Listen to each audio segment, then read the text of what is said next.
우리가 이 종교에 대해서 되게 착각하는 게 있어요. 이걸 누가 자세히 분류해서 가르쳐주는 사람도 없고, 사실은 이게 학교에서 교육이 이루어져야지만 사람들의 인식체계가 이렇게 바르게 자리를 잡을 텐데, 학교 선생들도 교수들도 이걸 바르게 잡으려고 하는 노력도 없었었고, 이 학교라는 시스템이 처음 만들어질 당시에 이 교과서를 만들었던 사람들도 여기에 대해서 크게 인식하지 못했었고, 그럴 수밖에 없었던 건 일단은 초창기 학교에서 교육을 담당하던 사람들, 그래서 이 학교 교과서를 편찬할 수 있는 이런 사람들이 대부분 일본을 통해서 공부했던 사람, 그리고 직접적으로 서양 교육을 받은 사람들, 뭐 이런 사람들이 모여서 이 교과서를 집필하고 만들다 보니까 이 종교에 대한 개념 자체가 서로 없었던 거죠. 사실 이 서양에서 사용하고 있는 릴리전이라고 하는 이 종교라는 단어가 우리가 인식하는 그 종교라는 단어와 굉장히 갭 차이가 커요. 서양의 릴리전은 신앙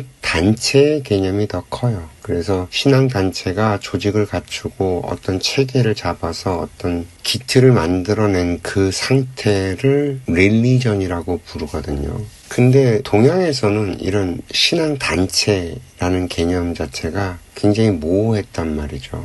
이런 체계에 잡힌 신앙단체가 만들어진 건 동양에서는 근대에 와서지, 그 이전에 그 왕조시대 때만 해도 그런 개념 자체가 없었어요. 우리가 지금 교과서에서 배워서 알고 있는 도교, 유교, 불교 이런 데는 종교단체, 그러니까 신앙단체라고 보기가 어렵단 말이죠. 그 3000년 전에 제자 백가가 출연을 하고 그 각자 자기의 사상을 꺼내놓고 세상을 바라보는 관점들을 설명했는데, 이건 사상이란 말이죠. 종교가 아니라. 그래서 유가 사상이고 도가 사상이란 말이에요. 인생을 어떻게 우리가 바라보고 어떻게 살아야 하는지 하는 이 실질적인 문제들의 접근 방법이었고, 불교는 인도를 통해서 중국으로 들어와서 중국에서는 어떤 믿음, 신앙체계를 갖추기는 했지만, 나라의 왕이 불교를 믿어버리면서 그냥 전체가 다 불교를 믿는 국가가 됐던 게 당나라 때니까,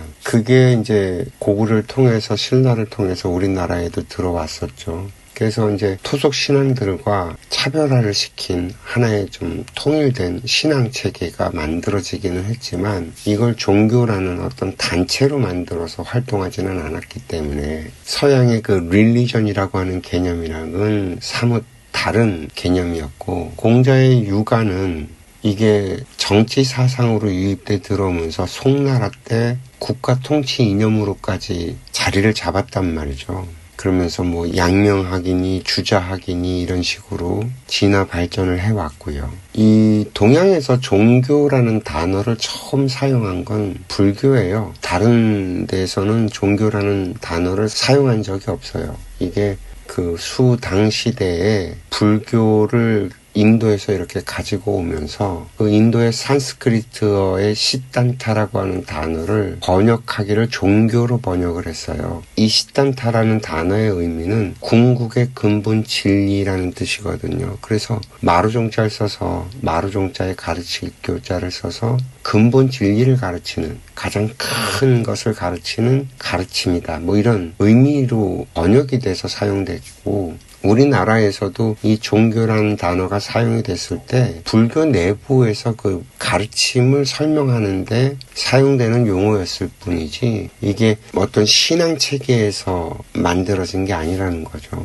더군다나 이 불교는 신앙이라고 보기엔 되게 어려워요. 뭐 부처님의 가르침을 믿고 따르는 거라고 하면 뭐 거기에 믿음이란 게 있으니까 신앙이라고 볼 수도 있겠지만, 신을 믿는 건 아니거든요. 그래서 이걸 뭐 철학으로 봐야 할지, 오히려 그 서양에서의 그 철학과 결을 좀 비슷하게 같이 하거든요. 이 불교도 여러 종파가 있잖아요. 마찬가지로 서양 철학도 이렇게 진화 발전하면서 여러 가지 파벌들이 만들어지고 갈라 나오고 이러면서 각자 자기의 어떤 생각 같은 걸 발전시켰던 것처럼 불교에서도 수없이 많은 수행자들이 나오고 뭐 거기서 또 깨달음 얻은 사람들이 나오고 하면서 유파가 이렇게 만들어지면서 그 깨달음을 이렇게 전달하는 방식이 다양해지면서 어느 하나의 종파로 이렇게 딱 모여서 가질 않았거든요. 그래서 지금 우리들이 이 종교라는 단어를 사용할 때 혼돈이 오는 건 이 종교라는 그 한자가 갖고 있는 게 마루종자의 가르칠 교자다 보니까 근본의 가르침, 가장 최상의 가르침,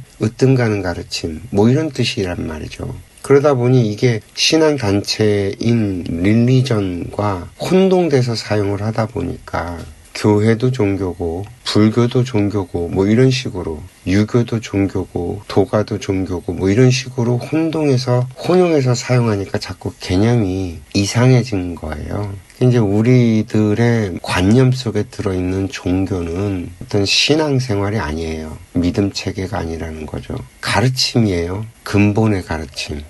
이게 좀 분리가 돼야 될 거예요. 그렇지 않으면 자꾸 이 신앙을 하는 단체들이 자기네들이 최고라는 의미에서 자꾸 종교라는 단어를 갖다 끌어다 쓰니까 지금은 과학의 시대죠. 그래서 모든 것을 이 과학으로 풀어내려고 하는 그런 시도가 많아요. 그리고 일반 사람들도 그 과학에 근거해서 뭐든지 생각을 하고 인식을 하고 살아간단 말이죠. 그럼 현재로서는 우리 인류의 종교는 과학인 셈이에요. 왜냐면 과학을 최고의 어떤 삶의 지표, 인생의 지표, 그리고 가장 많은 사람들이 믿고 있는 어떤 가르침이거든요.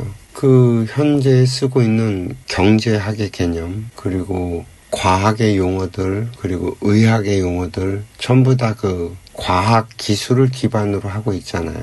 그런데 이제 문제가 생기는 건 그거죠. 인간의 삶, 그리고 인간 관계, 살아가면서 생기는 인간 사이의 갈등, 전쟁 같은 것들. 이 과학을 믿는 사람들이라면 굉장히 이성적이어야 되고 합리적이어야 되고 굉장히 논리적이어야 되는데 실제로 인간은 그렇게 살아가고 있지 않다는 거예요. 인간이 작동하는 걸 이렇게 들여다보면 굉장히 비합리적이고 비이성적이고 비논리적이라는 거죠. 상당히 감정에 치우쳐 있고 말이죠. 이런 문제들을 해결할 수 있는 근본적인 해결 방법이 나오질 않고 있어요. 현대 사회에. 그러다 보니까 저 역시도 그런 답을 찾아가는 노력을 계속 해왔고, 그러면 왜 과학에서 이런 문제들을 해결해 주지 못하느냐에 대해서 인류 역사 속에서 답을 찾아보면 결국엔 인간의 영혼이라고 하는 것이 있고 비물질의 존재인 이 영혼이 빚어내는 조화가 이렇게 다양한 스펙트럼의 인간의 모습들을 보여주고 있다는 거죠. 그래서 저는 인과의 법칙, 이것만이 우주 대자연에 운행되는 유일한 법칙이다라고 설명을 하는 거예요. 이 인과의 법칙을 이해하면 우리가 겪고 있는 이 부조리들, 우리가 괴로워지게 되는 모든 원인들에 대한 분석이 가능해지는 거거든요. 그동안에 서양에서 진화 발전해온 종교라든지 철학이라든지 하는 것들이 인간의 영혼에 대한 담론이란 말이죠. 그리고 동양에서 있는 불교라든지 도교라든지 하는 이런 것들도 결국엔 인간의 영혼, 비물질적인 존재인 영혼에 대한 담론이고요. 과학에서 이 비물질의 문제를 풀어내지 못하기 때문에 이 영혼에 관련된 비물질의 문제는 결국엔 그런 것에서 흔적을 찾고 답을 찾고 해나가야 한다라는 생각을 늘 합니다. 그래서 비록 서양인이지만 올덕스 헉슬리라고 하는 걸출한 양반이 그 명저죠. 영혼의 철학이라는 책을 출판을 했었어요. 100년 전에.